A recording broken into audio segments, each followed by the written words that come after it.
Bonsoir. L'hôpital de la ville de Sarre dans le Moyen Chari fait peau neuve. L'établissement sanitaire a été réhabilité grâce à l'appui du gouvernement suisse à travers le projet d'appui au district sanitaire. L'inauguration a eu lieu ce matin. Direction la ville verte pour les détails. Autre chose en sport, les Sao se préparent pour les éliminatoires de la Coupe du Monde. Ils affronteront les Black Stars du Ghana et les Comores. Le nouveau sélectionneur national a dévoilé la liste des joueurs retenus exclusivement composés des locaux. Un choix audacieux qui fait déjà grand bruit.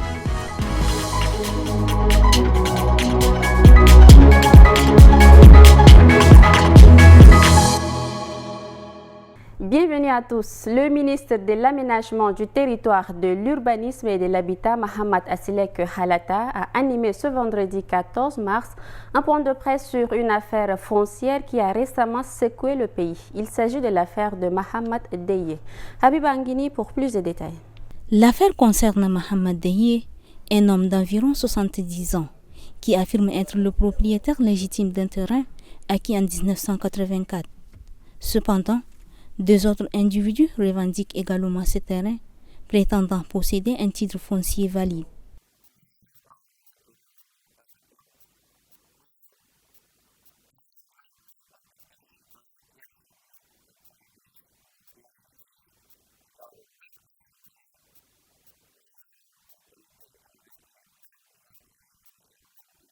Le ministre a promis une approche équitable pour tous les citoyens confrontés à des injustices similaires.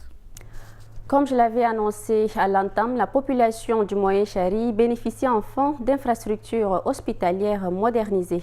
Grâce au soutien du gouvernement suisse à travers le projet d'appui au district sanitaire, cette réhabilitation marque une avancée majeure dans l'accès aux soins de qualité. Les autorités locales et les partenaires techniques saluent cette initiative qui devrait renforcer durablement le système de santé dans la Provence. Reportage de Farel Brian Dakula, rendu par Habib Anguini une fois de plus.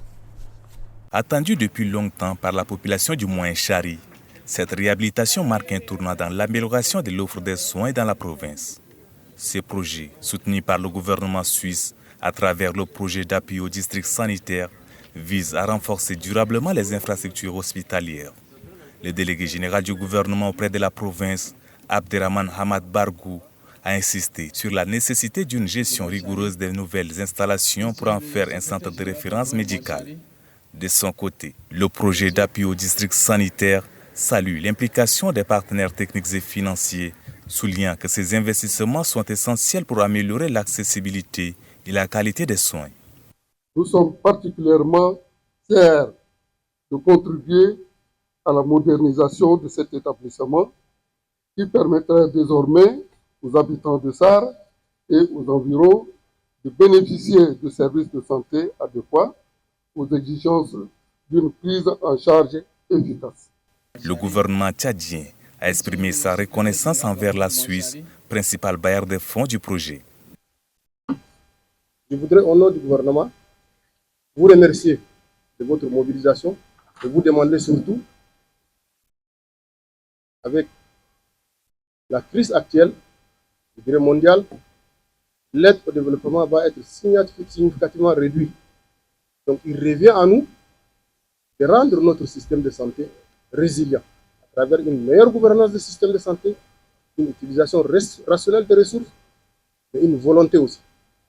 Les autorités ont visité les nouvelles installations avec des équipements de pointe et des infrastructures modernisées. De plus en plus de jeunes filles et de femmes optent pour la contraception comme moyen de prévenir une grossesse non désirée. Mais ces méthodes sont-elles vraiment sans risque pour la santé? Entre choix éclairés et effets secondaires inattendus, le débat reste ouvert. Focus avec nos équipes. C'est sur le banc d'études que cette jeune dame que nous appelons Maria a opté pour l'utilisation des contraceptifs, un moyen efficace d'éviter une grossesse et de décrocher son diplôme. Le temps a passé, elle a obtenu son diplôme. Aujourd'hui, mère d'un enfant, Maria regrette son choix. Elle croyait ne jamais pouvoir tomber enceinte à cause des effets secondaires. J'ai des remords au fait. Je me dis pourquoi j'ai pris ça. Et je peux même conseiller, quand tu prends ça, tu peux rester fidèle. Mais il y a certaines filles, quand ils prennent ça, ils peuvent aller avec n'importe quel homme qu'ils rencontrent parce qu'ils ont déjà pris des pilules. Donc pour eux, ils pensent que coucher avec plusieurs hommes, ils ne vont pas tomber enceintes. Ça fait que des fois, tu vas prendre des maladies de partout. Mais mon cas à moi, au fait, j'étais restée fidèle. Et quand j'avais enlevé, j'étais également aussitôt tombée enceinte. À défaut, l'abstinence, de nombreuses jeunes filles et femmes préfèrent utiliser des contraceptifs comme la pilule ou l'implant. Mais ces méthodes sont-elles réellement sans risque pour la santé? L'utilisation des méthodes contraceptives, il n'y a pas de risque. On ne parle pas de risque dans les méthodes contraceptives. C'est juste que des effets secondaires. Une jeune fille, c'est-à-dire toute femme à l'âge de procréer, c'est-à-dire à partir de 14 ans jusqu'à 49 ans, les femmes peuvent utiliser, tout comme les jeunes filles, comme j'ai dit, de 14. L'un des contraceptifs les plus recommandés, la pilule, reste une option privilégiée. Cependant, son usage doit être encadré et mesuré afin de prévenir d'éventuels effets indésirables. À présent, Baila Sama Emmanuel nous fait une compilation de quelques informations dans l'actualité en bref. Un incendie dévastateur a frappé le village d'Accra dans le département de Fitri, causant des destructions matérielles majeures et la perte tragique d'un enfant de 7 ans. Les habitants, déjà en difficulté économique, se trouvent sans abri ni nourriture en pleine période de Ramadan, exacerbant leur détresse. Parallèlement, le village d'Assafik a également subi des pertes, aggravant la crise humanitaire dans la région. Achafi Ahmad Khalil, délégué de l'action sociale, a lancé un appel urgent à la solidarité pour aider les sinistrés. Il est crucial d'apporter un soutien immédiat en matière de logement, de nourriture et de soins médicaux. En ce mois sacré, il est essentiel que chacun se mobilise pour aider ses communautés à surmonter cette tragédie et à reconstruire leur avenir. En cette période de forte chaleur à Moundou, un tragique incident s'est produit le 13 mars 2025 lorsqu'un adolescent de 14 ans s'est noyé dans le fleuve Logone.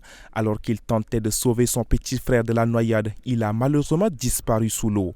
Ce drame met en évidence les dangers des activités nautiques non sécurisées et soulève des préoccupations quant à la sécurité des enfants. Mbaïnoudi Alfé, délégué du 1er arrondissement, appelle à des mesures préventives face à la récurrence de tels accidents, rappelant un précédent tragique survenu en novembre 2024. 4 individus armés ont attaqué 2 véhicules revenant du marché de Kirby près d'Ati, blessant les chauffeurs et suscitant l'inquiétude dans la communauté. Les assaillants appelés coupeurs de route ont agi rapidement et ont fui après avoir volé de l'argent, abandonnant leur moto et une arme sur place. Les chauffeurs blessés ont été transportés à l'hôpital pour des soins. Les forces de défense locales ont lancé une poursuite et intensifié les patrouilles pour retrouver les auteurs de cette attaque, soulignant la nécessité des mesures de sécurité accrues dans la région. En prélude à la 9e édition du festival Kouragusso, prévu du 2 au 12 avril à Moundou, la présidente fondatrice du festival a animé une conférence de presse ce matin. Le but de ce festival est d'être une plateforme d'échange et de rencontre entre les artistes, le public et les promoteurs culturels. Je vous propose d'écouter un extrait de ces propos au micro de notre correspondant à Moundou, Mbaye Adrien. Nous avons des identités que nous devons défendre, nous avons des cultures que nous devons aussi exposer aux yeux du monde. Autre particularité de la 9e édition, c'est que nous allons avoir notre espace dédié à tout ce qui est art et jeunes. Donc nous allons inaugurer pendant la 9e édition notre espace qui est dénommé Maison des cultures urbaines Neribar by Netwa. En sport, le nouveau sélectionneur national Tahir Zakaria a fait un choix audacieux, celui de s'appuyer exclusivement sur des joueurs locaux évoluant dans le championnat national. Sur les 30 SAO retenus pour les qualifications à la Coupe du Monde, 80% jouent au pays. Une décision motivée par la démission en cascade des expatriés et la volonté de rajeunir l'effectif. À la Tarom Gislaine. Ça peut aller.